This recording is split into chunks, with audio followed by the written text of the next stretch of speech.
my buddy. Don't forget to subscribe.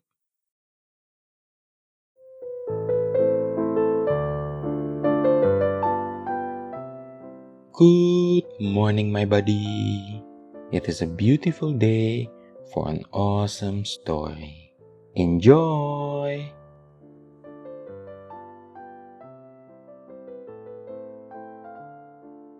The Picture of Dorian Gray by Oscar Wilde. After a pause, Lord Henry pulled out his watch. "I am afraid I must be going, Basil," he murmured. "But before I go, I insist on your answering a question I put to you some time ago." "What is that?" said the painter, keeping his eyes fixed on the ground. "You know quite well. I do not, Harry. Well, I will tell you what it is. I want you to explain to me why you won't exhibit Dorian Gray's picture. I want the real reason." "I told you the real reason." "No, you did not. You said it was because there was too much of yourself in it. Now, that is childish." "Harry," said Basil Hallward, looking him straight in the face, "every portrait that is painted with feeling is a portrait of the artist, not of the sitter. The sitter is merely the accident, the occasion. It is not he who is revealed by the painter. It is rather the painter who, on the colored canvas, reveals himself. The reason I will not exhibit this picture is that I am afraid that I have shown in it the secret of my own soul." Lord Henry laughed. "And what is that?" he asked. "I will tell you," said Hallward, but an expression of perplexity came over his face. "I am all expectation, Basil," continued his companion, glancing at him. "Oh, there is really very little to tell, Harry," answered the painter, "and I am afraid you will hardly understand it. Perhaps you will hardly believe it." Lord Henry smiled, and leaning down, plucked a pink-petalled daisy from the grass and examined it.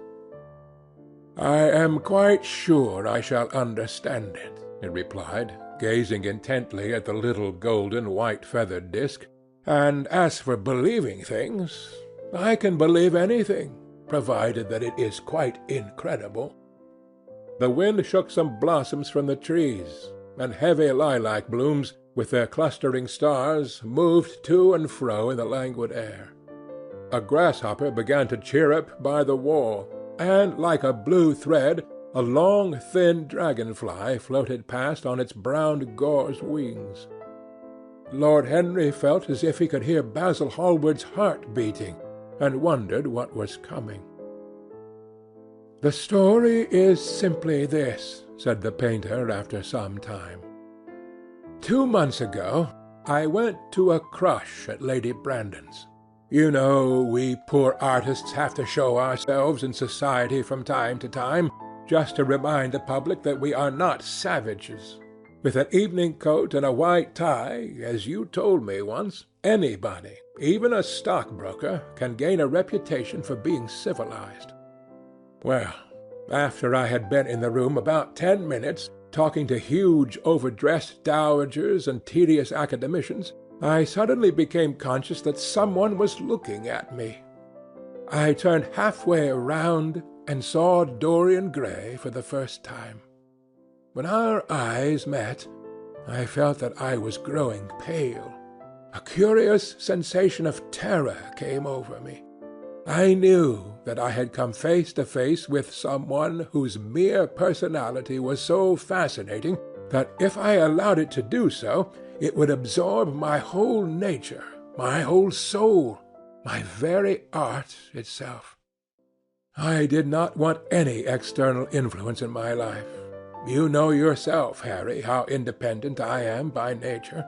I have always been my own master. Had, at least, always been so, till I met Dorian Gray. Then, but I don't know how to explain it to you. Something seemed to tell me that I was on the verge of a terrible crisis in my life. I had a strange feeling that fate had in store for me exquisite joys and exquisite sorrows. I grew afraid and turned to quit the room. It was not conscience that made me do so. It was a sort of cowardice. I take no credit to myself for trying to escape. Conscience and cowardice are really the same things, Basil. Conscience is the trade name of the firm. That is all. I don't believe that, Harry, and I don't believe you do either. However, whatever was my motive, and it may have been pride, for I used to be very proud, I certainly struggled to the door. There, of course, I stumbled against Lady Brandon. "You are not going to run away so soon, Mr. Hallward?" she screamed out. You know her curiously shrill voice. "Yes, she is a peacock in everything but beauty," said Lord Henry, pulling the daisy to bits with his long nervous fingers. "I could not get rid of her.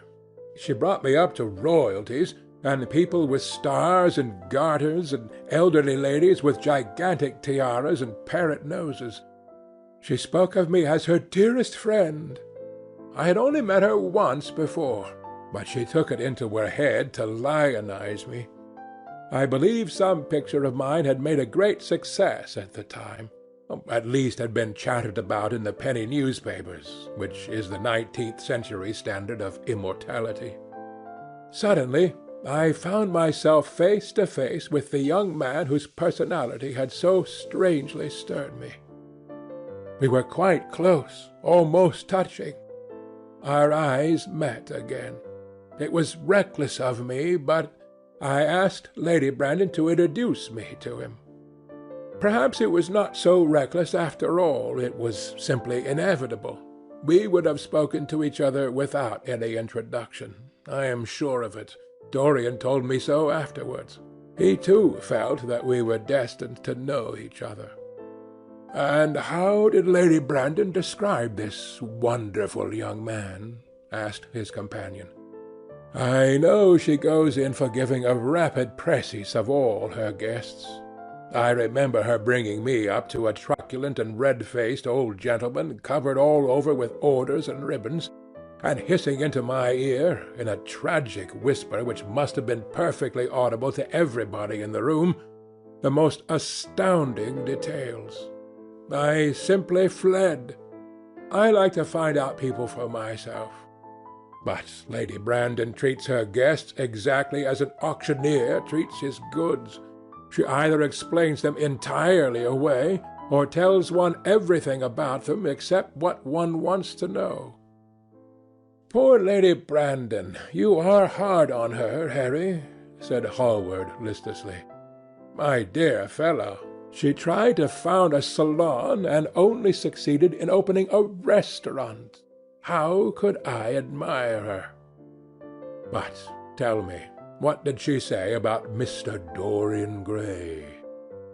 "Oh, something like, 'Charming boy, poor dear mother and I absolutely inseparable. Quite forget what he does, afraid he doesn't do anything. Oh, yes, plays the piano.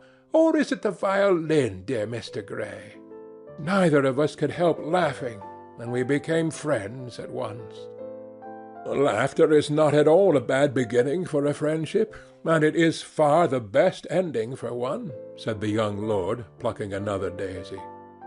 Hallward shook his head. "You don't understand what friendship is, Harry," he murmured, "or what enmity is, for that matter. You like everyone. That is to say, you are indifferent to everyone." "How horribly unjust of you!"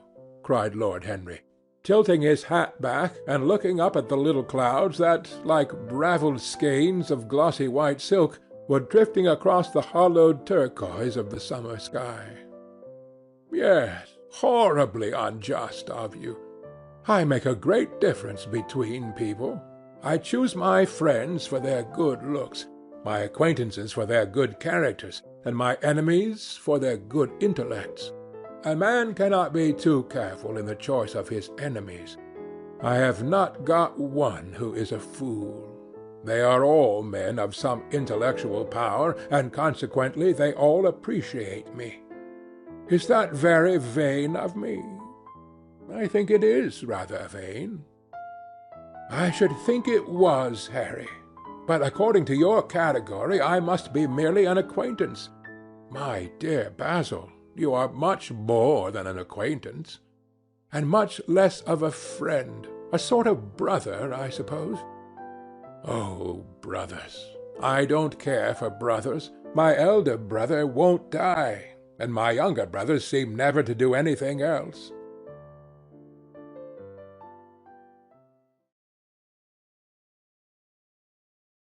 That is it for today. Thank you for being my buddy. Have a great day.